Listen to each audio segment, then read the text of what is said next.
Continue చేయండి.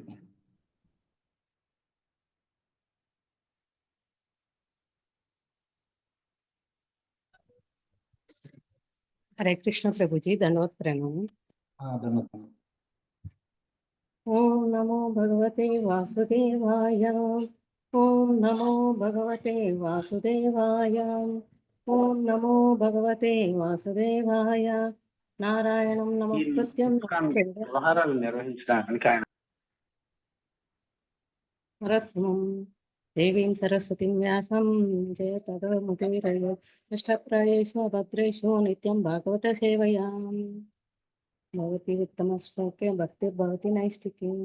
कृष्णाय वासुदेवाय देवकी नन्दनाय च नन्दगोपाकुमाराय गोविन्दाय नमो नमः। व्यास उवाच अस्तेव मे सर्वमिदं त्ययोक्तं तथापि नात्मपरिशुष्यते मे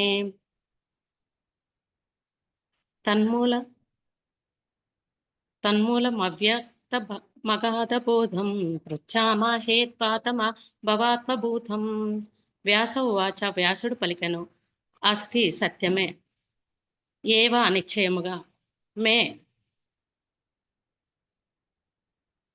నా గూర్చి, సర్వం అంతయు, ఇదం ఇది, త్వయా మీరు, ఉక్తం పలికినది, తథాపి అయినప్పటికిని, ఆత్మ ఆత్మ నా పరిస్తుష్యతే సంతృప్తి కలగలేదు, మే నాకు, తత్ మూలం ఆ కారణమును, అవ్యక్తం గుర్తింపబడని, అగాధ బోధం అపరిమిత జ్ఞాన సంపన్నుడు, పృచ్ఛామహే ప్రశ్నించుచున్నాను, త్వ మీరు, ఆత్మభవ స్వయముగా జన్మించడివాడు, ఆత్మభూతం తనయుడు,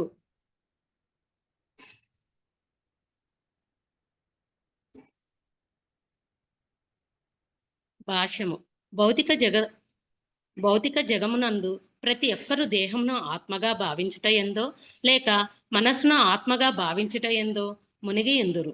ఈ భౌతిక జగములో పంచబడుటటువంటి జ్ఞానము దేహమునకు గాని లేక మనస్సునకు గాని సంబంధించినదై ఉండును.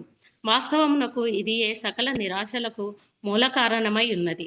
మనుజుడు భౌతిక జ్ఞానంలో ఎంతటి నిష్ణాతుడైనను ఈ విషయమును మాత్రము గుర్తించుట లేదు. కనుకనే సమస్త నిరాశల మూల కారణమునకు పరిష్కారమును గూర్చుటకు నారదముని వంటి పవిత్రాత్ముని శరణు జొచ్చుట అత్యంత ఉత్తమము.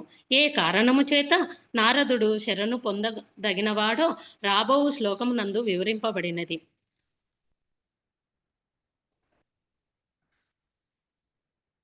సా వై భవాన్ వేద సమస్త గుహ్య ఉపాసితో యత్ పురుషః పురాణ పరావరేషో మనైసైవ విశ్వం సృజత్యవత్యత్తి గుణైర సంగహం.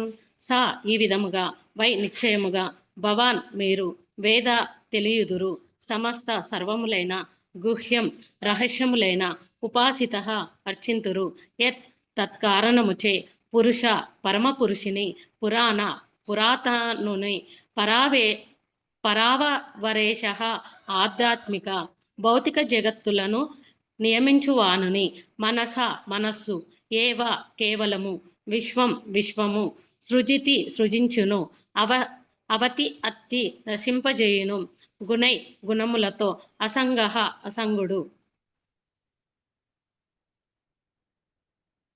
భాష్యము. హే ప్రభు, భౌతిక జగపు సృష్టి లయకారకుడను, ఆధ్యాత్మిక జగపు పోషకుడును, త్రిగుణములకు పరుడును అగు పరమపురుషుని మీరు భక్తి ప్రపత్తులతో అర్చింతురు. తత్కారణముననే గుహ్యమైన ప్రతి విషయమును మీరు ఎరిగి ఉన్నారు. భాష్యము. శ్రీకృష్ణ భగవానుని భక్తియుత సేవ యందు 100కి 100 నియుక్తుడై ఉండడివాడు జ్ఞానమునకు చిహ్నమై ఉన్నాడు. భక్తియుత సేవలో పూర్ణత్వమును సాధించిన అట్టి భక్తుడు భగవానుని యోగ్యతల నన్నింటినీ గుణరీతిని కలిగి ఉండును. అతనికి గల దైవీ సంపత్తిలో అష్టసిద్ధులను నవి అతి చిన్న అంశము మాత్రమే. కనుకనే నారదుని వంటి భక్తుడు ఆధ్యాత్మిక పూర్ణత్వము నొంది ఉన్న కారణమున అత్యద్భుతములను గావింపగలడు.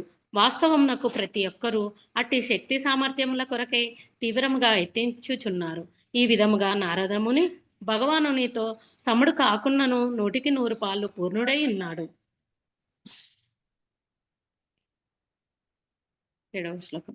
త్వం పర్యంటన్నర్క ఇవ త్రిలోకిమంతంచరో వాయురివాత్మ సాక్షి పరావరే బ్రహ్మాణి ధర్మతో వ్రతై స్నాతస్య మే న్యూనమలం విచక్షవాం. త్వం మీరు పర్యటన్ ప్రయాణింపగలరు, అర్క ఇవ సూర్యుని వలె, త్రిలోకిం ముల్లోకములలో, అంతః చర ప్రతి వారి హృదయమునందు ప్రవేశింపగలరు, వాయు ఇవ సర్వవ్యాపి అయిన వాయువు వలె, ఆత్మ ఆత్మదర్శి, సాక్షి సాక్షి మాత్రుడు, పరావరే కార్యకారణములకు సంబంధించిన, బ్రహ్మాని బ్రహ్మము, ధర్మత ధర్మానుష్ఠానములలో, వ్రతై వ్రతములలో, స్నాతస్య మగ్నమైన, మే నా యొక్క, న్యూనం లోపమును, అలం స్పష్టముగా, విచక్ష్వ అన్వేషింపుడు. సూర్యుని వలె మీరు ముల్లోకములలో ఎచ్చోటనైనను సంచరింపగలరు, వాయువు రీతి ప్రతి వారి అంతరమందును ప్రవేశింపగలరు. ఈ విధంగా మీరు సర్వవ్యాపి అయిన పరమాత్మతో సమానులై ఉన్నారు. కనుకనే ధర్మానుష్ఠానములను వ్రతములను గూడి బ్రహ్మమునందు మగ్నుడనై ఉన్నప్పటికీ నా యందు గోచరించడి లోపమును దయతో అన్వేషింపుడు. భాష్యము. ఆధ్యాత్మిక అనుభవము, పుణ్యకర్మలు, శ్రీ విగ్రహారాధనము, దానము, కారుణ్యము, అహింస, శాస్త్రాధ్యయనముల వంటివి నియమ నిబంధనలతో గావించిన ఎడల సర్వదా సహాయభూతములే కాగలవు. 8. శ్రీ నారద ఉవాచ భవతానుదిత్త ప్రాయం యశో భగవతోమలం ఏనై వాసో నా తుష్యేత మన్యే తదర్శనం కిలం. శ్రీ నారద ఉవాచ. శ్రీ నారద ముని పలికెను, భవత నీచే అనుదిత ప్రాయం దాదాపు కీర్తింపబడలేదు, యశ వైభవము, భవత శ్రీకృష్ణ భగవానుని యొక్క అమలం పవిత్రమైన, ఏన దేని ద్వారా, ఏవ నిశ్చయముగా, అసౌ భగవానునికి, తతుష్యేత ముదమును గూర్చని, మన్యే నేను తలంతును, తత్ అది, దర్శనం తత్వము, కిలం న్యూనము. శ్రీ నారదముని పలికెను, ఉదాత్తములను అమలమును ఆయన శ్రీకృష్ణ భగవానుని వైభవములను నీవు వాస్తవముగా కీర్తించలేదు. భగవానుని దివ్యేంద్రియములను సంతృప్తి పరచజాలనటువంటి తత్వము నిరర్థకమైనదిగా భావింపబడును.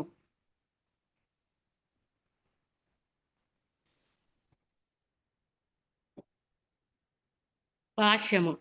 జీవాత్మకు పరమాత్మతో గల నిత్య సంబంధమును, నిత్య యజమానితో నిత్య సేవకునకు గల సహజ సంబంధము వంటిది జీవుల నుండి సేవను గ్రహించడి నిమిత్తమే భగవానుడు జీవుల రూపమున వ్యాప్తి చెంది ఉన్నాడు.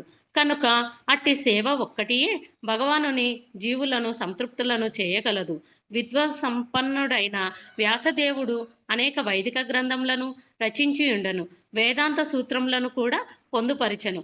కానీ అట్టి వాంగ్మయంలో ఏ గ్రంథము కూడా శ్రీకృష్ణ భగవానుని ప్రత్యక్షముగా కీర్తించుటకు రచింపబడలేదు. భగవానుని ప్రత్యక్ష కీర్తనము లేని ఎడల పరతత్వముపై జరిపడి పారమార్థిక చర్చలు కూడా శుష్క కల్పనలుగా భావింపబడి ఆకర్షణ రహితములుగా నుండును.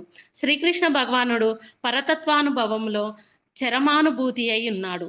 కానీ పరతత్వము యొక్క నిరాకార బ్రహ్మానుభూతి గాని లేక పరమాత్మానుభూతి గాని దివ్యానందంను గుర్చుటలో ఆ దేవదేవుని నీలానుభూతి ఎంత సమర్థవంతయు కాజాలదు.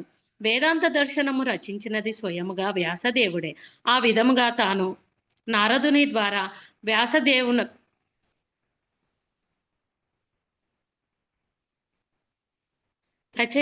రచయిత అయినను అతడిప్పుడు మనోవ్యాకులతను పొంది ఉన్నాడు. కావున రచయిత అయిన వ్యాసదేవునిచే ప్రత్యక్షముగా వివరింపబడని అట్టి వేదాంతమును శ్రవణము చేయువారు, అధ్యయనమును చేయువారు ఎట్టి దివ్యానందమును పొందగలరు. కనుకనే వేదాంత సూత్రములను శ్రీమద్ భాగవత రూపంలో ప్రత్యక్షముగా వ్యాఖ్యానింపవలసిన అవసరము అదే రచయిత ఇచ్చట ఉత్పన్నమగుచున్నది. యథా ధర్మాదయతార్చ మునివర్యాను కీర్తితః నా తథా వాసుదేవస్య మహిమానువర్తితః. యథా సమముగా ధర్మ ఆదయ ధర్మాది చతుర్విధ ఫల పురుషార్థములు చ మరియు అర్థ ప్రయోజనములు మునివర్య నీచే ఓ మునివర్య అను కీర్తిత పలుమార్లు వర్ణింపబడెను. తథా అదే విధముగా వాసుదేవస్య దేవదేవుడైన శ్రీకృష్ణ భగవానుని యొక్క మహిమ వైభవములు హి నిశ్చయముగా నా అనువర్తిత కీర్తింపబడలేదు. ధర్మాది చతుర్విధ ఫల పురుషార్థములను నీవు విశదముగా వర్ణించినను దేవదేవుడైన వాసుదేవుని మహిమలను మాత్రము సమగ్రముగా వర్ణింపలేదు. భాష్యము నారదముని కావించిన చక్కని రోగ నిర్ణయము ఇచ్చట ప్రకటింపబడినది. వ్యాసదేవుడు తాను రచించిన వివిధ పురాణములలో దేవదేవుడైన శ్రీకృష్ణుని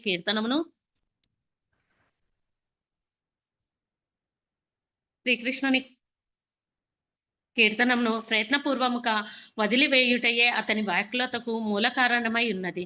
శ్రీకృష్ణ భగవానుని వైభవములకు సంబంధించిన వర్ణనలను లాంఛనార్థముగా అతడు తెలియజేసిన విషయములు నిక్కమై అయినను ధర్మము, అర్థము, కామము, మోక్షములను వర్ణించినంతగా వాటిని అతడు వర్ణించలేదు.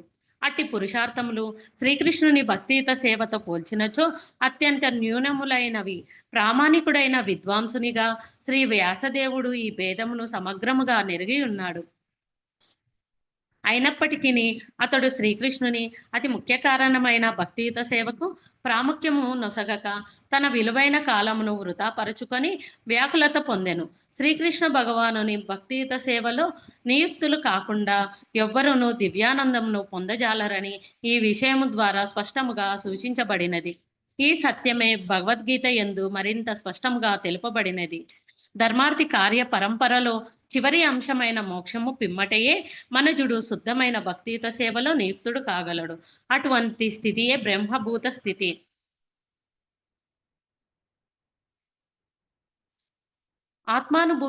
ఆత్మానుభవ స్థితి ఎనబడును. బ్రహ్మభూత స్థితి ప్రాప్తించిన పిమ్మటయే మనుజుడు పూర్ణ సంతుష్టిని పొందగలడు. కానీ అట్టి పూర్ణ సంతుష్టి ఎనున్నది దివ్యానందము యొక్క ఆరంభము మాత్రమే. తదుపరి మనుజుడు ఈ భౌతిక జగమునందు నిష్పక్షపాతమును సమత్వమును సాధించుచు ముందుకు సాగవలెను. ఆ విధంగా సమత్వ స్థితిని దాటిన పిమ్మటయే అతడు శ్రీకృష్ణ భగవానుని భక్తియుత సేవలో నియుక్తుడు కాగలడు. భగవద్గీతలో శ్రీకృష్ణ భగవానుడు వసగిన ఉపదేశమిదియే. కనుక సారాంశమేమనగా బ్రహ్మభూత స్థితి యందు నెలకొని ఆధ్యాత్మికానుభూతిని వృద్ధిపరుచుకొనుటకు వ్యాసదేవుడు భక్తియుత సేవా మార్గమును అత్యంత శ్రద్ధతో మరలా వర్ణింపవలసి ఉన్నది. నారదముని ఉపదేశించుచున్నాడు. అట్టి కార్యము నిక్కముగా అతని నైరాశ్యమును తొలగింపగలదు. ఓకే మాతాజీ, ఇక్కడే ఆపేయండి చాలు. హరే కృష్ణ ప్రభుజీ. థ్యాంక్స్ ప్రభుజీ. ఓం నమో భగవతే వాసుదేవాయ. ఓం నమో భగవతే వాసుదేవాయ. ఓం నమో భగవతే వాసుదేవాయ. ఓం అజ్ఞానతిమిరాంధస్య జ్ఞానాంజనశలాకయా చక్షురున్మిలితం येन తస్మై శ్రీగురవే నమః. నమః ఓం విష్ణుపాదాయ కృష్ణప్రేష్టాయ భూతలే శ్రీమతే భక్తివేదాంత స్వామినితి నామినే. నమస్తే సారస్వతీ దేవే గౌరవాణే ప్రచారిణే నిర్విశేష శూన్యవాది పాశ్చాత్యదేశతారిణే. వాంఛాకల్పతరుభ్యస్య కృపా సింధుభ్యైవ చ పతితానాం పావనేభ్యో వైష్ణవేభ్యో నమో నమః. జయ శ్రీ కృష్ణ చైతన్య ప్రభు నిత్యానంద శ్రీ అద్వైత గదాధర శ్రీవాసాది గౌర భక్తవృంద. హరే కృష్ణ కృష్ణ కృష్ణ హరే హరే. హరే రామ రామ రామ హరే హరే. హరే కృష్ణ భక్తులందరికీ ఈరోజు ఉదయం చెప్పా ప్రోగ్రామ్కి స్వాగతం. సో ఈరోజు మనము శ్రీమద్ భాగవతము మొదటి స్కందము 5వ అధ్యాయము శ్లోకం సంఖ్య 5, 6, 7, 8 ఇవి చూసాము. సో వీటి గురించి కాస్త తెలుసుకుంటున్న వీటికి ముందు అసలు ఈ శ్లోకాలకి ప్రస్తావన రావడానికి వచ్చిన సందర్భం ఏంటో దాని గురించి మనము చర్చించుకుందాము. సో గడిచిన కొన్ని రోజులుగా మనము మొదటి 3 అధ్యాయాలు ఎంతో డీటెయిల్గా చర్చించుకున్నాము. ఆ మొదటి అధ్యాయంలో నైమిషారణ్య ఋషులు అడిగినటువంటి 6 ప్రశ్నలకి సమాధానంగా 2వ అధ్యాయం 3వ అధ్యాయంలో భక్తి గురించి, భగవంతుని గురించి సంక్షిప్తంగా మనకి సూత గోస్వామి పాదుల వారు చెప్పడం జరిగింది. అలా చెప్తున్న పక్షంలో నేను చెప్తున్నది మీరు అడిగారు కదా, అన్ని వేదాల శాస్త్రాల ఏవైతే నేను చదివానో అక్కడ వ్యాసదేవుల వారి గురుకులంలో వాటన్నిటి యొక్క సారాంశాన్ని గురించి చెప్పన్నారు కదా, వాటన్నింటి యొక్క సారాంశం భాగవతము. ఆ భాగవతం యొక్క సారాంశము భక్తి మరియు భగవంతుడు అని చెప్పేసి వాళ్ళిద్దరి గురించి చెప్తాడు. ఆ భాగవతాన్ని శ్రీల వ్యాసదేవుల వారు రాశారని చెప్పేసి భగవంతుని యొక్క చరిత్రని మొత్తము విపులీకరించి రాశారని చెప్పేసి ఈ భాగవతం వల్ల ప్రతి ఒక్క బద్ధజీవికి వాళ్ళ జీవితంలో ఇక్కడ ఉన్నంత కాలము మంగళము శుభకరము, తర్వాత ఈ జన్మ చాలించిన తర్వాత భగవద్ధామానికి ఆగమనము ఇవన్నీ జరుగుతాయని చెప్పేసి కూడా చెప్పడం జరిగింది. ఈ భాగవతాన్ని ఇప్పుడిప్పుడే నేను పరీక్షిత్ మహారాజుకి ప్రాయోపవేశ వ్రత పాలకుడైనటువంటి పరీక్షిత్ మహారాజుకి శ్రీ సుఖదేవ గోస్వాముల వారు గడిచిన 7 రోజులు 7 రాత్రులు చెప్పారు. నేను అక్కడే పక్కన కూర్చుని విన్నానని చెప్పేసి చెప్పడం జరుగుతుంది. ఆ సమయంలో మన ఋషులు వెంటనే, అయ్యా మీరు సంక్షిప్తంగా చెప్పారు, చాలా బాగుంది, ఇంతవరకు బాగానే ఉంది, కానీ మాకు పూర్తిగా కావాలి, మాకు పూర్తిగా చెప్పండి. ఏ యొక్క విషయాలనైతే మన సుఖదేవ గోస్వాముల వారు 7 రోజులు అంటే 7 పగళ్ళు 7 రాత్రులు చెప్పారో అవన్నీ యాజ్ ఇట్ ఈస్గా వీలైతే ఇంకా విపులీకరించి మాకందరికీ అర్థమయ్యే విధంగా చెప్పండి అని చెప్పేసి మొదటగా రిక్వెస్ట్ చేస్తారు. ఆ తర్వాత మీరేమన్నారు, ఇది భాగవతం అనేటువంటి మహాపురాణము, దీని వ్యాసదేవుల వారు రచించారు అని చెప్పారు. సో వ్యాసదేవుల వారు ఎప్పుడు రచించారు, ఎక్కడ రచించారు, ఎందుకు రచించారు, ఎవరి ప్రోత్సాహం వల్ల, ఎవరి ఆజ్ఞ మేరకు దీన్ని రచించారు, దీన్ని రచించడం వెనకాల ఉన్న ఉద్దేశం ఏంటి, అలా రెండో ప్రశ్న అడిగారు. తర్వాత మీరేమన్నారు, ఈ భాగవతాన్ని మీరు సుఖదేవ గోస్వాముల వారు పరీక్షిత్ మహారాజుకు చెప్పడం జరిగింది, ఆ సమయంలో మీరు విన్నారని చెప్పేసి, అది కూడా పరీక్షిత్ మహారాజుల వారు శాపగ్రస్తులై 7 రోజుల పాటు ప్రాయోపవేశ వ్రతాన్ని పాలిస్తున్నారని కూడా చెప్పడం జరిగింది. సో మాకు ఇప్పుడు వీటి గురించి చెప్పండి. ఈ సుఖదేవ గోస్వామి అనే వ్యక్తి ఆయన ఒక విషయానికి మారు పేరు. సగోదోహన మాత్రమే గృహేషు గృహమేదినాం ఆవేక్షతే మహాబాహో తీర్థకుర్వం తదాశ్రమం. ఆయన ఎప్పుడు కూడా ఒక గృహస్థుల ఇంటి వద్ద ఆవు పాలు పితికేంత సమయం కంటే ఎక్కువసేపు ఉండరు. ఒక గృహస్థుని ఇంటికి వచ్చేసి వాళ్ళకి తన యొక్క సంఘాన్ని అసోసియేషన్ ఇచ్చి ఆవు పాలు పితికిన తర్వాత ఆవు పాలను స్వీకరించి వెళ్ళిపోతారు అంతే. అంతకుమించి ఎక్కువసేపు గృహస్థులతో ఆయన సమయాన్ని వెచ్చించరు. అలాంటి సుఖదేవ గోస్వామి పాదుల వారు ఎప్పుడు అడవుల్లోనే ఉంటూ వైరాగ్యంతో ఉన్నటువంటి, వైరాగ్యానికి మారు పేరంట సుఖదేవ గోస్వాముల వారు పరీక్షిత్ మహారాజు యొక్క అనేటువంటి మహారాజు, పూర్తి యొక్క పృథ్వీకి రాజు అయినటువంటి పరీక్షిత్ మహారాజుకి 7 రోజులు అంటే 7 పగళ్ళు 7 రాత్రుల సమయాన్ని ఎలా ఇవ్వగలిగారు, అంత సమయం ఆయన దగ్గర ఎలా ఉండగలిగారు అని ప్రశ్న అడిగారు. తర్వాత పరీక్షిత్ మహారాజు పాండవుల వంశంలో పుట్టినటువంటి మహాభక్తుడు, పుట్టినప్పటి నుంచి కూడా ఆయన గొప్ప భక్తుడు. అలాంటి పరీక్షిత్ మహారాజుని కూడా శపించే అవకాశం ఎవరికి వచ్చింది? భక్తుడు అంటేనే మంచి సంస్కారం ఉన్నటువంటి వ్యక్తి. అలాంటి సంస్కారం ఉన్నటువంటి వ్యక్తి ఒక బ్రాహ్మణ బాలుడి వల్ల ఎలా శాపగ్రస్తుడయ్యాడు? శాపగ్రస్తుడు అయినప్పటికీ కూడాను తను తన యొక్క శక్తితో ఆ శాపాన్ని తొలగించేటువంటి శక్తి ఉన్నప్పటికీ కూడా ఎందుకు ఆయన తొలగించలేదు? తర్వాత ఆ యొక్క మహాత్ముడైనటువంటి పరీక్షిత్ మహారాజు యొక్క జన్మ వృత్తాంతాన్ని, ఆయన యొక్క జీవన నడవడికని, తర్వాత ఆయన యొక్క వైరాగ్యాన్ని, ఆయన విన్నటువంటి 7 రోజుల భాగవత మహాకథ ప్రాశస్త్యాన్ని, ఆ తర్వాత ఆయన భగవద్ధామానికి వెళ్ళిన తీరుని గురించి కూడా మాకు చెప్పండి. అంటే పరీక్షిత్ మహారాజు గురించి మొత్తము ఆయన జన్మ, పెరుగుదల, తర్వాత ఆయన యొక్క రాచరికము, ఆ తర్వాత శాపగ్రస్తుడానికి కారణము, భాగవతం విన్నటువంటి సందర్భము, ఆ తరువాత భగవద్ధామానికి వెళ్ళినటువంటి విషయాలు కూడా మాకు చెప్పండి. ఈ విధంగా పరీక్షిత్ మహారాజు గురించి మొత్తము ఆయన పుట్టినప్పటి నుంచి ఇప్పటివరకు ఏమేం జరిగాయో అన్ని మాకు చెప్పండి అని అడిగారు.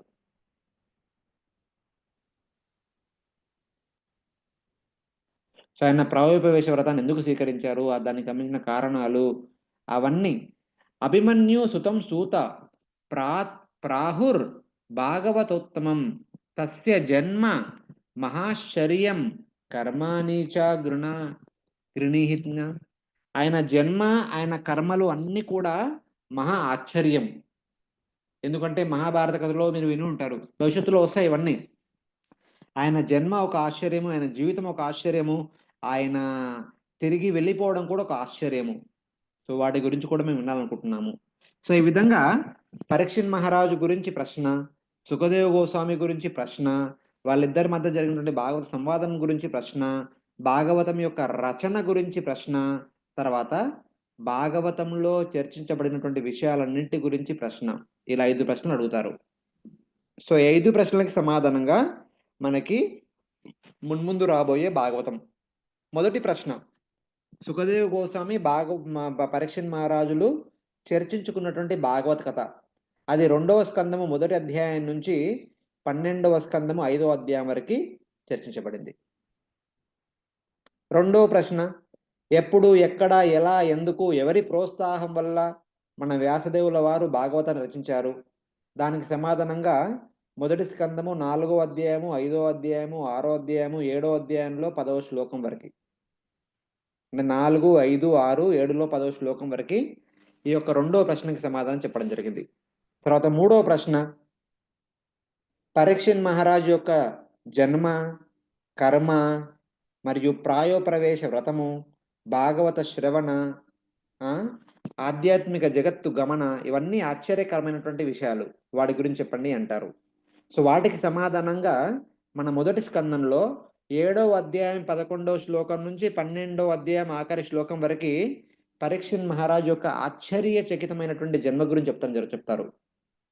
13వ అధ్యాయం మొదటి శ్లోకం నుంచి 19వ అధ్యాయము చివరి శ్లోకం వరకు పరీక్షిత్ మహారాజు యొక్క జీవన నడవడిక, ఆయన యొక్క కర్మలు, ఆ తర్వాత ఆయన ఏ సందర్భాన ఇలా శాపగ్రస్తుడు కావాల్సి వచ్చింది, శాపగ్రస్తుని పిమ్మట ఏ విధంగా ప్రాయోపవేశ వ్రతాన్ని స్వీకరించారు, అలా వ్రతాన్ని స్వీకరించిన సందర్భంలో ఏ విధంగా ఆయన సమక్షంలో మన సుఖదేవ గోస్వాముల వారు భగవత్ ప్రేరణ ద్వారా రావడం జరిగింది, ఆయనకి భాగవతాన్ని బోధించమని విన్నవించడం జరిగింది. ఇలాంటి విషయాలన్నీ 13వ అధ్యాయం మొదటి శ్లోకం నుంచి 19వ అధ్యాయం ఆఖరి శ్లోకం వరకు చర్చించడం జరిగింది.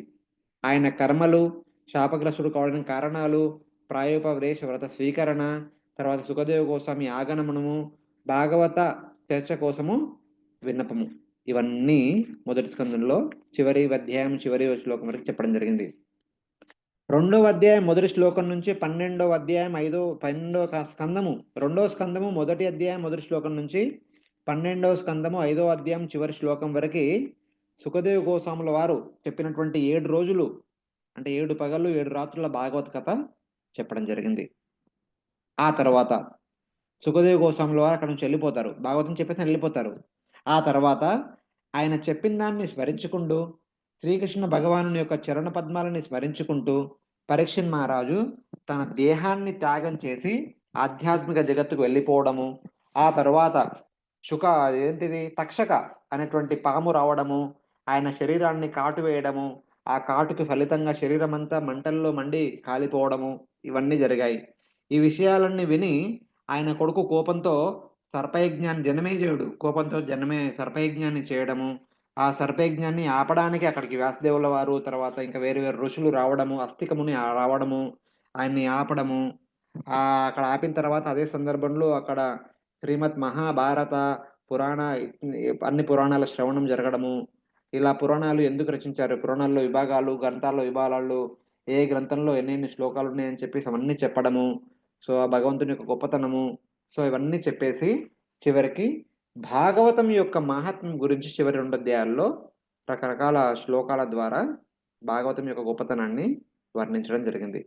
ఆ విధంగా 12వ అధ్యాయంలో 12వ స్కందంలో 6వ అధ్యాయం నుంచి మనకి 13వ అధ్యాయం వరకు ఉత్తర భాగవతము, అంటే భాగవతం విన్న తర్వాత పరీక్షిత్ మహారాజు భగవద్ధామం ఎలా వెళ్ళారు, ఆ తర్వాత ఈ భాగవతం పురాణం ఎందుకు మహాపురాణము, ఈ మహాపురాణంతో పాటు ఇంకెన్ని పురాణాలు ఉన్నాయి, ఆ పురాణాల్లో ఎన్నెన్ని శ్లోకాలు, రామాయణ మహాభారతాల్లో ఎన్ని శ్లోకాలు, వేదాల్లో ఎన్ని శ్లోకాలు, తర్వాత వీరింట్లో గణించబడినటువంటి భగవంతుని యొక్క గొప్పతనం ఏంటి, భాగవతం యొక్క గొప్పతనం ఏంటి, ఇలాంటివన్నీ అక్కడ చెప్పడం జరిగింది. సో ఈ విధంగా మనము రాబోయే భాగవతాన్ని ఈ అడిగిన ప్రశ్నలకి సమాధానంగా మనము చూసుకోవచ్చు. అంటే ఇప్పుడు అడిగినటువంటి 5 ప్రశ్నలకు సమాధానమే మొత్తం భాగవతము. ఇక ముందు నుంచి ఇప్పటి నుంచి వచ్చేటువంటి భాగవతం మొదలుకొని 12వ స్కందము 13వ అధ్యాయము చివరి శ్లోకం వరకు ఈ ప్రశ్నలకి సమాధానం. ఇప్పుడు ఉన్నటువంటి 3 అధ్యాయాలలో అధ్యాయము 4, 5, 6, 7వ అధ్యాయంలో మొదటి 10 శ్లోకాలతో కలుపుకొని వాళ్ళు అడిగినటువంటి 2వ ప్రశ్నకు సమాధానము చెప్పడం జరిగింది. ఎప్పుడు, ఎక్కడ, ఎందుకు, ఎలా శ్రీల వ్యాసదేవుల వారు భాగవతాన్ని రచించారు. సో ఆ సందర్భంలో సరస్వతి నది ఒడ్డున బద్రికాశ్రమున ఒకరోజు వ్యాసదేవుల వారు ప్రాతకాల స్నానాదులు ఆచరించి ధ్యానంలో కూర్చున్నప్పుడు ఆయనకి అదెప్పుడు జస్ట్ కలియుగం జస్ట్ స్టార్ట్ అవబోతుంది. సో కలియుగంకి స్టార్ట్ కాలేదు, దానికంటే ముందే అనుకుంటాను. సో రాబోయే కలియుగంలో, కలియుగం జస్ట్ స్టార్ట్ అయింది, కలియుగము రాబోతుంది కదా. కలియుగం యొక్క ప్రాబ్లం ఏంటంటే కలియుగంలో జనాలంతా మందబుద్ధి కలిగిన వాళ్ళు. పరావరజ్ఞ సారుషి కాలేన అవ్యక్త రంహస యుగధర్మం వ్యతిక్రమం. మిగతా 3 యుగాలలో అందరూ ధర్మాన్ని ధర్మంగా, అధర్మాన్ని అధర్మంగా స్వీకరించేవాళ్ళు.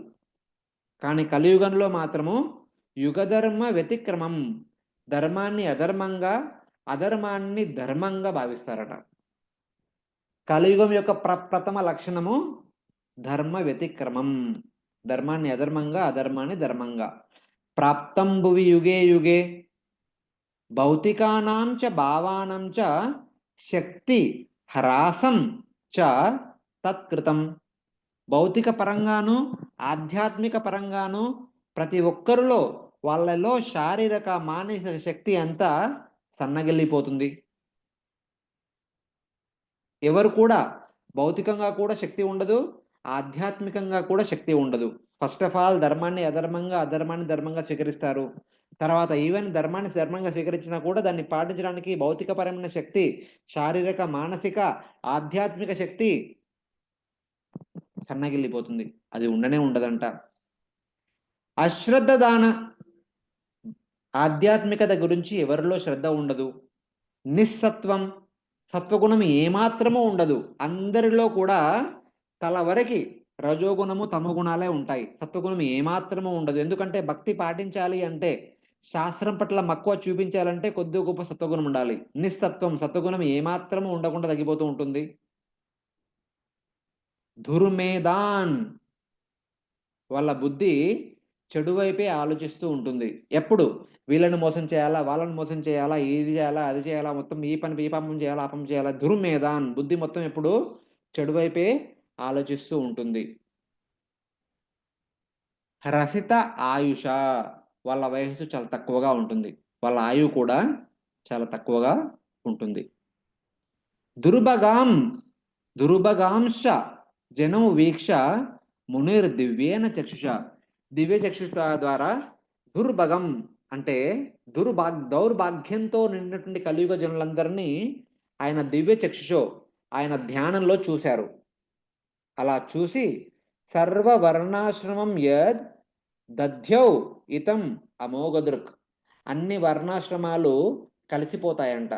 సో వీళ్ళు ఈ వర్ణము, వీళ్ళు ఈ ఆశ్రమం ఏది క్లియర్గా చెప్పడానికి ఉండదు. వర్ణాలు మిక్స్ అయిపోతాయి, ఆశ్రమాలు మిక్స్ అయిపోతాయి, ఎవరు ఏంటో కూడా క్లియర్గా చెప్పలేనటువంటి సందర్భం ఏర్పడుతుంది కలియుగంలో.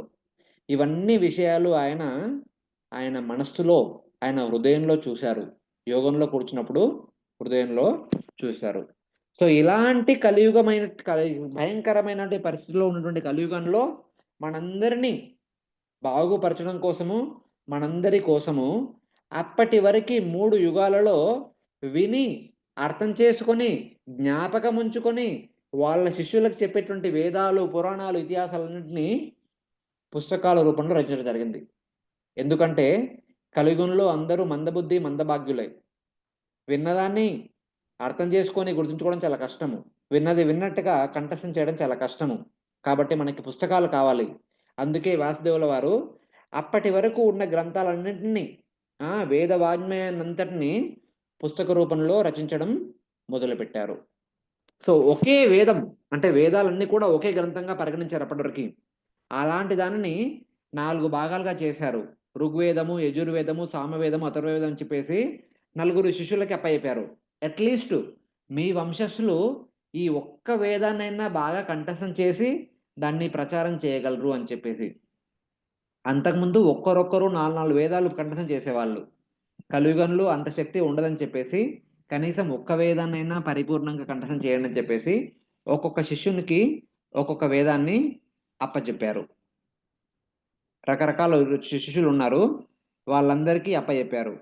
పైల ఋషికి ఋగ్వేదము, జైమిని ఋషికి సామవేదము, వైశంపాయన ఋషికి యజుర్వేదము, సుమంతుకి సామవేదము, అథర్వ వేదము సుమంతుకి అథర్వ వేదము ఇలా అప్పచెప్పడం జరిగింది. ఆ తర్వాత పురాణ ఇతిహాసాలన్నీ కూడా రోమహర్షణ సూత ఆయనకి అప్పచెప్పడం జరిగింది. ఆ రోమహర్షణతో ఎవరు? మన ఉగ్రాశ్వత ఎవరైతే ఇప్పుడు భాగవతాన్ని చెప్తున్నారో ఆయనకి అప్పచెప్పడం జరిగింది అన్నట్టు. ఇవన్నీ జరిగింది ముందే, కలియుగానికి ఆరంభానికి ముందే ఇవన్నీ జరిగాయి. సో రోమహర్షణ సూతకి పురాణ ఇతిహాసాలు చెప్పడం జరిగింది కాబట్టి ఆయన ఆ పురాణ ఇతిహాసాలన్నింటినీ ఇక్కడ మనకి నైమిషారణ్యంలో చెప్తూ ఉన్నారు. ఆయన తెలుసుకున్నవన్నిటిని వ్యాసదేవుల నుంచి శిష్యులందరూ చెప్తూ ఉన్నారు. అప్పుడే బలరాముల వారు వచ్చేసి ఆయన యొక్క ఏమంటారు, ఆయనలో ఘమండ ఉండింది, గర్వం ఉండింది. ఆయన గర్వానికి ఆయన చంపడము, ఆ తర్వాత ఆయన పుత్రుని అదే సేమ్ శక్తిని ప్రసాదించి ఆయన్ని గురుకులానికి పంపించడము, ఆయన అక్కడ గత 60 ఏళ్ళు అక్కడ చదువుకొని ఇప్పుడు తిరిగి రావడము జరిగింది. సో ఇక్కడ మనకి రోమహర్షణ సూతకి పురాణాలన్నీ కూడా అప్పచెప్పడం జరిగింది. ఆ తరువాత చాలా గొప్ప గొప్ప మేధావులు ఉంటారు కదా. ఇప్పుడు కర్మని అనుసరించే వాళ్ళ కోసం వేదాలు, భక్తిని అనుసరించే వాళ్ళ కోసం పురాణాలు, తర్వాత జ్ఞాన మార్గాన్ని యోగ మార్గాన్ని అనుసరించాలనుకునే వాళ్ళ కోసము ఉపనిషత్తులు మరియు వేదాంత సూత్రాలు వీటిని కూడా రచించడం జరిగింది. వాటిని రచించి వాటిని ఆయా వ్యక్తులకి అప్పచెప్పడం జరిగింది. అంటే కర్మని పాటించే వాళ్ళకి వేదాలు, జ్ఞానయోగ అష్టాంగ యోగాలను పాటించాలనుకునే వాళ్ళకి ఉపనిషత్తులు మరియు వేదాంత సూత్రము, భక్తిని పాటించాలనుకునే వాళ్ళకి పురాణాలు, రామాయణము ఇత్యాది ఇతిహాసాలు ఇలాంటి వాటిని రాయడం జరిగింది. తర్వాత ఇవన్నీ కాకుండా మామూలు జనాలు ఉంటారు, వాళ్ళకి ఈ వేదాలలో చెప్పినటువంటి పురాణాలలో చెప్పినటువంటి తత్వాలు అర్థం కావు. తత్వాన్ని సరళంగా ఎక్స్ప్లెయిన్ చేస్తూ అందరికీ అర్థమయ్యే విధంగా మహాభారత గ్రంథాన్ని రాయడం జరిగింది. స్త్రీ శూద్ర ద్విజ బంధూనాం త్రయీనా శృతి గోచర అంటే ఈ యొక్క శృతి స్క్రిప్చర్స్లో అంటే వేదాలలో మరియు పురాణాలలో చెప్పినటువంటి తత్వాన్ని అర్థం చేసుకోవాలన్నటువంటి సాధారణ జనాలకి అన్ని అర్థమయ్యే విధంగా కథల రూపంలో కర్మశ్రేయాంసి మూఢానాం శ్రేవ భవేదిహ ఇతి భారతమాఖ్యానం కృపయా మునినాకృతం అంటే సాధారణ జనులకి కథల ద్వారా తత్వాన్ని అర్థమయ్యే విధంగా చెబుతూ ఆయన మహాభారతమైనటువంటి ఇతిహాసాన్ని రాయడం జరిగింది. సో ఈ విధంగా అన్ని గ్రంథాలు రాశారు. అయినప్పటికీ కూడా ఆయన మనసులో ఏదో ఒక వెలితి, ఏంటి నేను అన్ని కరెక్ట్గానే చేశానా లేదా, అన్ని కరెక్ట్గానే ఇచ్చానా లేదా, ఎందుకు నేను ప్రతిరోజు ఉదయం లేవడం, ప్రాతకాలంలో నా యొక్క కాలకృత్యాదులు పూజ చేసుకొని యజ్ఞాలు చేసి భగవంతుని పూజించి ఆ తర్వాత నా పనులన్నీ సరిగా చేస్తున్నానే, అయినప్పటికీ కూడా ఎందుకు నా మనసులో ఏదో ఒక వెలితి ఉంది. అలా ఆలోచిస్తున్న సమయంలోనే వెంటనే అక్కడికి నారదముని వస్తారు. నారదముని రాగానే పైకి లేచి ఆయన్ని సాదరంగా ఆహ్వానించి ఒక వ్యాసాసనం పైన కూర్చోబెట్టి ఆయన పాదాలు కడిగి ఆ నీళ్ళని తలపైన చల్లుకొని పాదాలని పుష్పాలంకరణ చేసి ఆ తర్వాత ఆయన ముందు చేతులు కట్టుకొని కూర్చుంటారు. ఒక రకమైన గంభీరంగా కూర్చుంటారు. అంటే ఆయన వచ్చిన ఆనందము ఉంది, తన బాధ కూడా ఉంది. తను ఎన్ని చేసినా కూడా ఎందుకు మనసులో ఆనందంగా లేదు అనేటువంటి బాధ కూడా ఉంది. సో ఆయనలో ఉన్నటువంటి బాధని గమనించి వెంటనే నారద ముని వారు ఆయనని ప్రశ్నిస్తారు. అయ్యా వ్యాసదేవ, ఏంటి నువ్వు ఎందుకు ఇంతకు గంభీరంగా ఉన్నావు, ఎందుకు ఇంత ముభావంగా ఉన్నావు అని చెప్పి అడుగుతున్నప్పుడు ఒక చిన్న ప్రశ్న అడుగుతారు. పరాశర్య మహాభాగా భవతా కచ్చిదాత్మన పరుతుష్యతి శరీరాత్మ మనసా ఏవ ఆత్మ మనసా ఏవ వా. సో ఏం చెప్తున్నారంటే, 4 వేదాలు రాశావు, ఓకే, పురాణాలు రాశావు, ఇతిహాస రామాయణ మహాభారత ఇతిహాసాలు రాసావు, అన్ని వేదాల సారాంశాన్ని ఉపనిషత్తుల సారాంశాన్ని బ్రహ్మసూత్రంగా కూడా రాశావు. ఇన్ని రాసిన తర్వాత ఎందుకు నువ్వు బాధపడుతున్నావు? ఈ గ్రంథాలన్నిటిలో శరీరాన్ని ఆత్మగా, మనస్సు ఆత్మ ఏవవా, మనస్సుని ఆత్మగా వర్ణించావు. ఓకే, ఆత్మని శరీరంగా భావించమని చెప్పేసి, ఆత్మని మనసుగా భావించమని, ఆత్మని శరీరంగా భావించమని చెప్పేసి కర్మ గ్రంథాల్లో రాశావు. ఆత్మని మనసుగా భావించమని చెప్పేసి, ఆత్మని బుద్ధిగా భావించమని చెప్పేసి జ్ఞాన గ్రంథాల్లో రాశావు. ఈ కర్మ గ్రంథాలు మరియు జ్ఞాన గ్రంథాల ద్వారా, అంటే కర్మని బోధించే గ్రంథాలు, జ్ఞానయోగాన్ని బోధించే గ్రంథాల ద్వారా నువ్వు సంతోషంగా ఉన్నావా? అంటే మనం ఎవరింటికి వచ్చినప్పుడు బాగున్నామని అడుగుతాం కదా, అలా అడుగుతున్నాడు ఇప్పుడు. నువ్వు పరాశర మహాముని యొక్క పుత్రునివి కావున నువ్వు ఎప్పుడు సంతోషంగానే ఉండాలి.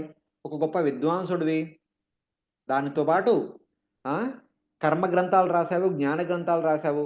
కర్మ గ్రంథాల ద్వారా శరీరాన్ని ఆత్మగా, జ్ఞాన గ్రంథాల ద్వారా మనస్సుని ఆత్మగా నువ్వు చెప్పడం జరిగింది.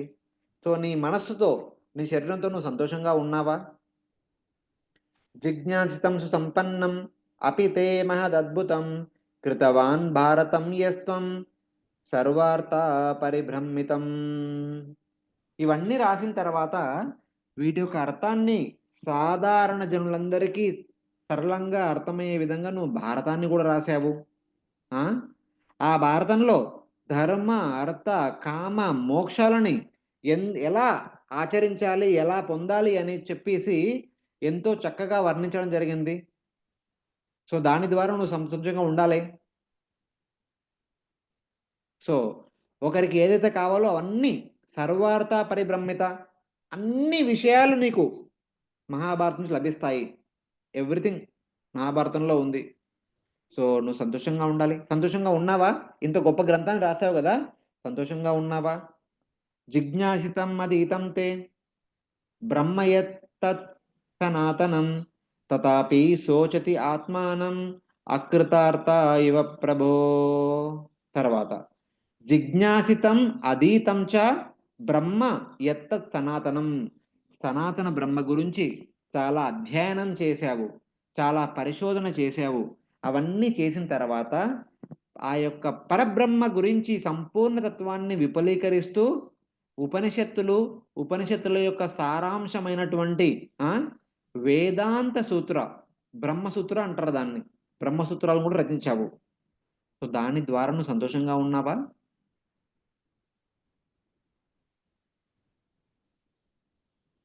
సో ఇవన్నీ రాసిన తర్వాత నువ్వు తప్పకుండా సంతోషంగా ఉండాలి. అయినప్పటికీ కూడా నువ్వు ఎందుకు సంతోషంగా కనిపించట్లేదు? ఏంటి నీ మనసులో బాధ ఏంటి? ఎందుకు నువ్వు సంతోషంగా కనిపించట్లేదు, ముభావంగా ఉన్నావు?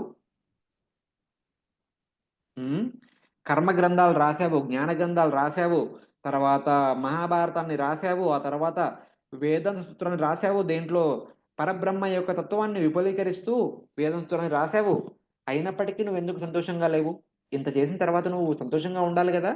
ఇంత గొప్ప పని ఎవరు చేయలేదు ఇప్పటివరకు. సో ఎందుకు నువ్వు సంతోషంగా లేవు అని అడుగుతారు. దానికి సమాధానంగా, నేను కూడా చాలా ప్రయత్నం చేశాను నేను ఎందుకు సంతోషంగా లేను అని, కానీ నేను తెలుసుకోలేకపోయాను. నువ్వు సామాన్యునివి కాదు, నువ్వు చాలా గొప్ప వ్యక్తివి. నువ్వు మాత్రమే నా యొక్క అసంతోషానికి కారణాన్ని చెప్పగలవు, ఆ అసంతోషాన్ని నివారించే ఉపాయం కూడా చెప్పగలవు అని సవినయంగా వ్యాసదేవుల వారు మన నారదమునికి విన్నవించుకుంటారు. అస్య ఏవ మే సర్వమిదం త్వయోక్తం తథాపి నాత్మా పరితుష్యతే మే ఓ నారదమునిపాద్, మీరు చెప్పినట్టుగా నేను కర్మ గ్రంథాలని రాశాను, జ్ఞాన గ్రంథాలని రాశాను, పురాణ ఇతిహాసాలని రాశాను, మహాభారతాన్ని రాశాను, తర్వాత వేదాంత సూత్ర అంటే బ్రహ్మసూత్రాలని రాశాను, అన్ని ఎక్స్ప్లెయిన్ చేశాను. అయినప్పటికీ కూడా మీరు చెప్పినట్టుగా నేను సంతోషంగా లేను. మీరు చెప్పిందంతా నిజమే. తన్మూలమవ్యక్తమగాధ బోధం పృచ్ఛామి హేత్మత్వాత్మభూతం.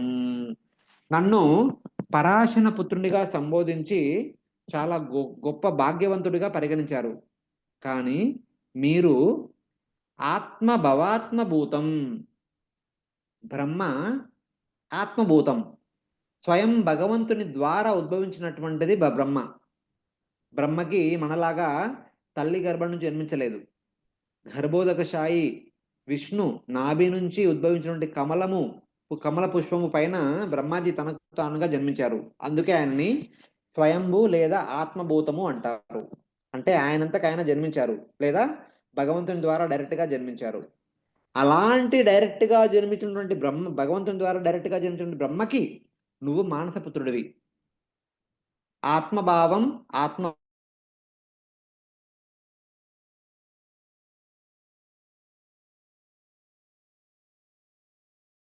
నారదముని కూడా తల్లి గర్భం నుంచి జన్మించలేదు. ఆయన కూడా బ్రహ్మాజీ యొక్క హృదయంలోంచి జన్మించారు. బ్రహ్మాజీ యొక్క తపో ఫలితానికి సమాధానంగా బ్రహ్మదేవుని యొక్క హృదయంలోంచి జన్మించారు. సో నువ్వు నీ యొక్క జన్మ సాధారణ జన్మ కాదు, నువ్వు సాధారణమైన వ్యక్తివి కాదు. సో కావున నువ్వు భగవంతుని యొక్క ఒకానొక అవతారం కూడాను. గత 3వ అధ్యాయంలో కూడా చెప్పడం జరిగింది. నారదముని కూడా భగవంతుని యొక్క ఒకానొక అవతారంగా పరిగణించారు. ఆయన శక్తి ఆవేశ అవతారంగా పరిగణించారు. సో నువ్వు భగవంతుని యొక్క నీ యొక్క జన్మ అద్భుతము, నీ యొక్క అస్తిత్వం కూడా అద్భుతము. నువ్వు భగవంతుని యొక్క ఒకానొక అవతారము. తర్వాత అగాధ బోధం, నీ యొక్క విజ్ఞానము అపారము. నీ యొక్క జ్ఞానము విజ్ఞానాన్ని అర్థం చేసుకోవడము మానవ మేధస్సుకి పైన, మానవ మేధస్సుకి అందనటువంటి అగాధ బోధము. అంటే అంతటి గొప్ప విజ్ఞత కలిగినటువంటి వ్యక్తివి మీరు. సో మీకు తెలియంది ఏముంటుంది? సో మీకు తెలియందంటూ ఈ భౌతిక ప్రపంచంలో ఏమీ లేదు. అందరి గురించి అన్ని తెలిసినటువంటి వ్యక్తి మీరు. కావున నా యొక్క అసంతోషానికి కారణం మీరు చెప్పగలరు. నా యొక్క అసంతోషానికి నివారణ కూడా మీరు నివారణ ఉపాయం కూడా మీరు సూచించగలరు. కావున మీరే దయచేసి ఇన్ని చేసిన తర్వాత కూడా ఎందుకు సంతోషంగా లేను అనే విషయాన్ని మీరే దయచేసి చెప్పండి అని సవినయంగా విన్నవించుకుంటారు. ఆ తర్వాత మళ్ళీ ఇంకేమంటారంటే, సవై భవాన్ వేద సమస్త గుహ్యం ఉపాసితో యత్ పురుష పురాణ పరావరేషో మహశైవ విశ్వం సృజత్యవత్యత్తి గుణైరసంగా. నువ్వు భగవంతుని యొక్క ఒకానొక అవతారము, అది ఒకటి. రెండవది, నువ్వు ప్రతి క్షణము కూడా భగవంతుణ్ణి చూస్తూనే ఉండగలవు. రెండవది. మూడవది, వేద సమస్త గుహ్యం, అన్ని రహస్యాలు నీకు తెలుసు. తర్వాత ఉపాసితో యత్ పురుష పురాణ, ఆ పురాణ పురుషుణ్ణి ప్రతి క్షణము నువ్వు ఉపాసన చేస్తూనే ఉంటావు, అర్చిస్తూనే ఉంటావు. అతని యొక్క దివ్య సుందర మనోహర నామ రూప గుణలీలల్ని నీ యొక్క సుందర ముఖం నుంచి వల్లిస్తూనే ఉంటావు. నీ యొక్క వీణ పైన వాయిద్యాన్ని చేస్తూ ఆ భగవంతుని ఎప్పుడు గుణిస్తూ కీర్తిస్తూనే ఉంటావు. నువ్వు ఆ భగవంతునితో ఎప్పుడు కూడా దూరంగా లేవు. పరావరేషో మహాశైవ విశ్వం, ఈ విశ్వంలో ఎన్ని లోకాల్లో సంచరించినప్పటికీ కూడా ఎప్పటికి కూడా ఆ భగవంతుని సాన్నిధ్యంలోనే ఉంటావు మీరు. నువ్వు భగవంతుని యొక్క నామం చెప్పిస్తే భగవంతుని పక్కన ప్రత్యక్షమవుతాడు. భగవంతుని యొక్క గుణాలని కీర్తిస్తే భగవంతుని పక్కన ప్రత్యక్షమవుతాడు. భగవంతుని యొక్క లీలని గణిస్తే ఆ యొక్క లీలలు మీ కళ్ళ ముందు సాక్షాత్తుగా కనిపిస్తాయి. అది మీ యొక్క గొప్పతనము. మీరు సాధారణమైనటువంటి వ్యక్తి కాదు. సృజతి అవతి అత్తి గుణైరసంగా, మీరు ఎప్పుడు కూడా ఆ భగవంతునితో ఏమాత్రము కూడా దూరంగా ఉండలేరు. ఎల్లప్పుడూ భగవంతుడు మీ హృదయంలోనో, మీ కళ్ళ ముందో తచ్చాడుతూనే ఉంటాడు. ఎవరయ్యా భగవంతుడు? ఏ భగవంతుడైతే ఈ భౌతిక జగత్తుని సృష్టించి, పరిపాలించి, పోషిస్తూ వినాశనాన్ని కూడా చేస్తారో సమయానుకూలంగా, అలాంటి భగవంతుడు ఎప్పుడు కూడా నీ యొక్క సాంగత్యంలోను ఉంటారు. నీ మనసులో లేదా నీ కళ్ళ ముందే ఉంటారు. సో, ఎప్పుడు భగవంతుడినే చూస్తూ, భగవంతుడినే ప్రత్యక్షంగా పూజించేటువంటి నువ్వు, నీకు అన్నీ తెలుసు. కావున నీవు మాత్రమే నాకు సమాధానాన్ని ఇవ్వగలవు. మీరు సాధారణ వ్యక్తులు కాదు. మీరు అసాధారణమైన వ్యక్తులు. కావున మీరు మాత్రమే నా యొక్క సమస్యకి సమాధానాన్ని చూపించగలరు. అలా సవినయంగా విన్నవించుకుంటున్నారు. ఆ తర్వాత కూడా ఇంకేమంటున్నారు? త్వం పర్యటమర్కైవ త్రిలోకిం. ఎలాగైతే సూర్యుడు ముల్లోకాలలో సంచరిస్తూ ముల్లోకాలకి వెలుతురును, కాంతిని, వేడిని ప్రసాదిస్తున్నాడో, అలాగే మీరు కూడా ముల్లోకాలలో సంచరిస్తూ ముల్లోకాలలో నుండి రకరకాల జనులందరికీ భక్తిని ఎల్లప్పుడూ ప్రసాదిస్తూ ఉంటారు. సూర్యుని వల్ల 3 లోకాలు భూలోకం, భూర్లోకం, స్వర్గలోకము కాంతిని, ఉష్ణాన్ని పొందుతూ ఉన్నాయి అహర్నిశలు. అదేవిధంగా నారదముని వల్ల ఈ ముల్లోకాలే కాదు 14 లోకాలు కూడా భక్తిని పొందుతూ ఉన్నాయి. సో, నువ్వు సూర్యుడు లాంటి వాడివి. ఎప్పుడు సంచరిస్తూనే ఉంటావు. అంతశ్చరోవాయురివాత్మ శక్తి. నువ్వు సూర్యునిలాగానే కాదు, నువ్వు ప్రాణవాయువులాగా. ప్రాణవాయువు మన శరీరం బయట ఉంది, మన శరీరం లోపల కూడా ఉంది. మనం శ్వాస తీసుకున్నప్పుడల్లా మన ప్రాణవాయువు మన శరీరంలోకి వెళ్ళి మన శరీరాన్ని ఉత్తేజపరుస్తూ, శరీరాన్ని రక్షిస్తూ, కాపాడుతూ ఉంటుంది. సూర్యుడు విశ్వం బయట మాత్రమే ఉంటాడు. బట్ ప్రాణవాయువు విశ్వం లోపల అంతటి చోట ఉంటాడు, మన శరీరం లోపల కూడా ఉంటాడు పరమాత్మలాగా. కావున ఒక సూర్యుడు ఎలాగైతే విశ్వం బయట ఉంటూ అన్ని చూస్తున్నాడో, అలా నువ్వు అన్ని చూస్తున్నావు. దానితో పాటు ప్రాణవాయువు కూడా ఈ విశ్వమంతా విశ్వమంతా వ్యాపించి ఉంది. అలాగే ప్రతి జీవి శరీరం లోపటికి కూడా ప్రవేశిస్తుంది. అంటే మన శరీరం బయటే కాదు, మన శరీరం లోపల కూడా ఏం జరుగుతుందో అవన్నీ కూడా నీకు తెలుసు. ఎందుకంటే ప్రాణవాయువులాగా నువ్వు శరీరం లోపలికి కూడా ప్రవేశించి, మన హృదయం లోపలికి కూడా ప్రవేశించి, హృదయం లోపల ఏం జరుగుతుందో కూడా తెలుసుకునేటువంటి శక్తి నీకు ఉంది. నువ్వు సూర్యుని లాంటి వాడివి. అందరి గురించి అన్ని దూరం నుంచి చూస్తూనే ఉంటావు. నువ్వు వాయువు లాంటి వాడివి. మన శరీరంలోకి ప్రవేశించి, ప్రాణవాయువులా శరీరంలో ప్రవేశించి, ఆ హృదయం లోపల ఉన్నటువంటి రహస్యాలను కూడా తెలుసుకుంటావు.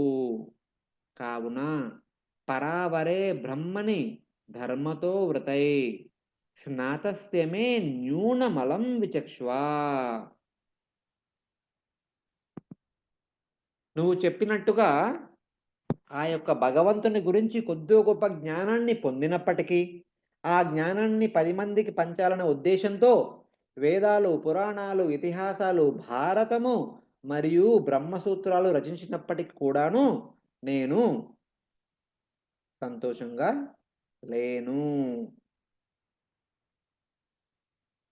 దయచేసి ఈ అసంతోషానికి కారణము, సంతోషానికి మార్గాన్ని సూచించమని నారదుని సవినయంగా వ్యాసదేవుల వారు ఇక్కడ విన్నవించుకుంటున్నారు.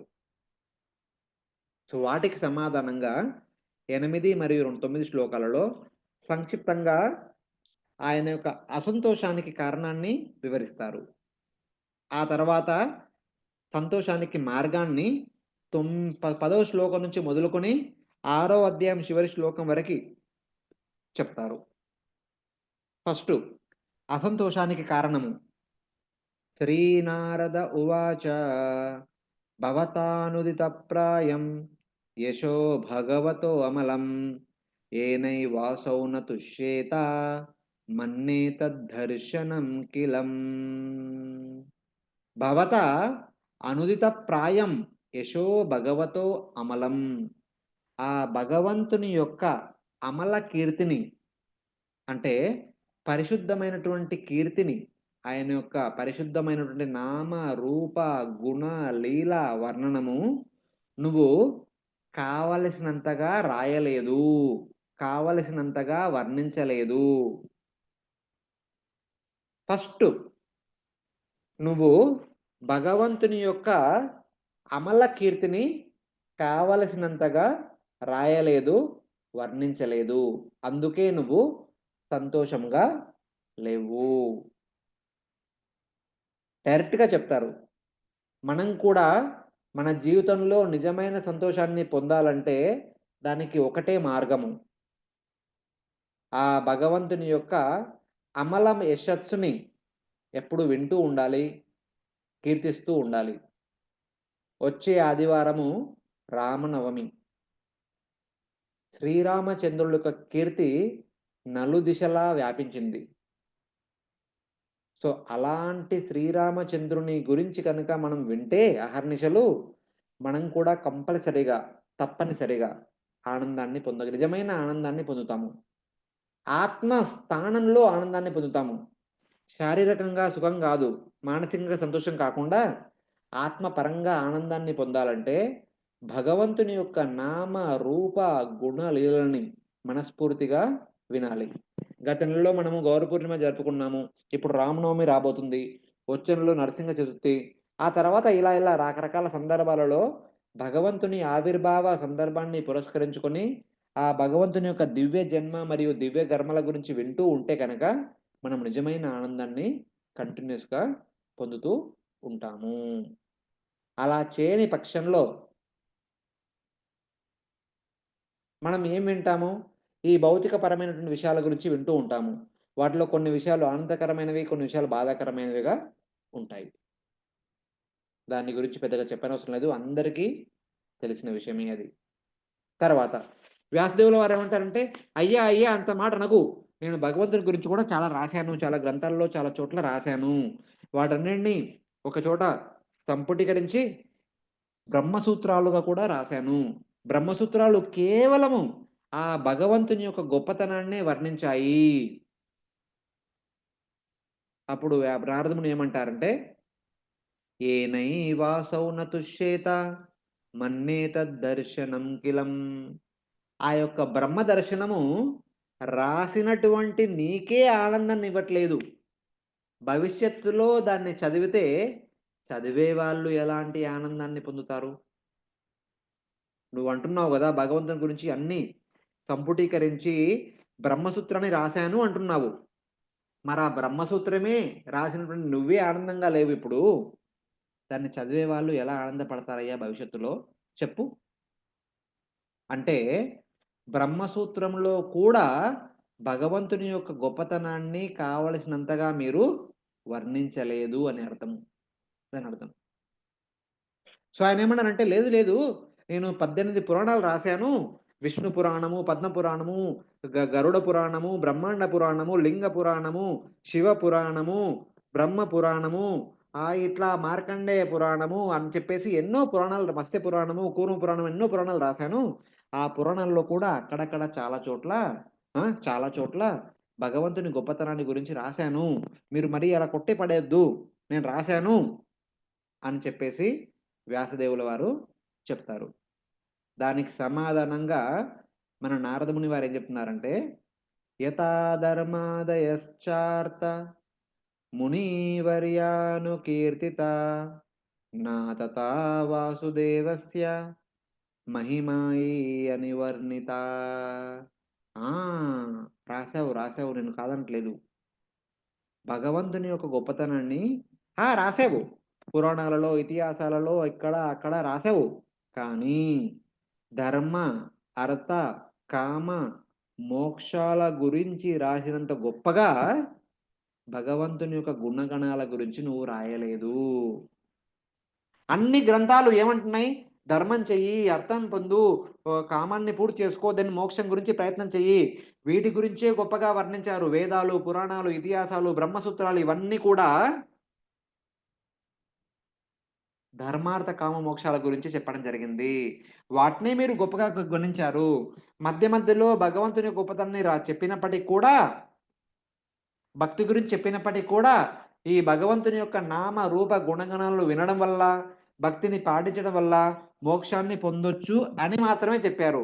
మోక్షానికి ఉపయోగపడే పరికరాలుగానే భగవంతుని యొక్క గుణగణాలని, భగవంతుని యొక్క యశస్సుని, భగవంతుని యొక్క గొప్పతనాన్ని, భక్తిని మీరు చెప్పడం జరిగింది. కైవల్యాన్ని, సాయుజ్య ముక్తిని పొందడం కోసము వీటిని సాధనాలుగా ఉపయోగించండి అని చెప్పేసి మాత్రమే చెప్పడం జరిగింది.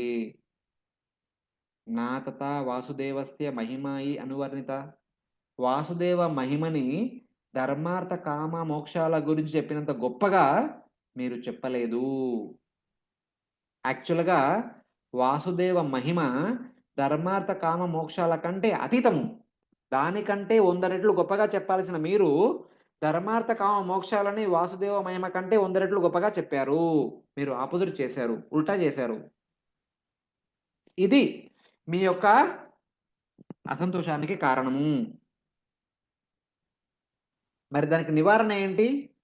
ఎప్పుడైతే మీరు వాసుదేవుని యొక్క దివ్య జన్మ, దివ్య కర్మల గురించి, ఆయన యొక్క యశస్సు గురించి, ఆయన యొక్క నామ రూప గుణుల యొక్క గొప్పతనం గురించి ఒక గ్రంథాన్ని ధర్మార్థ కామ మోక్షాల కంటే 100 రెట్లు మెరుగుగా రాసినట్టయితే కనుక మీరు పరిపూర్ణంగా సంతోషపడతారు.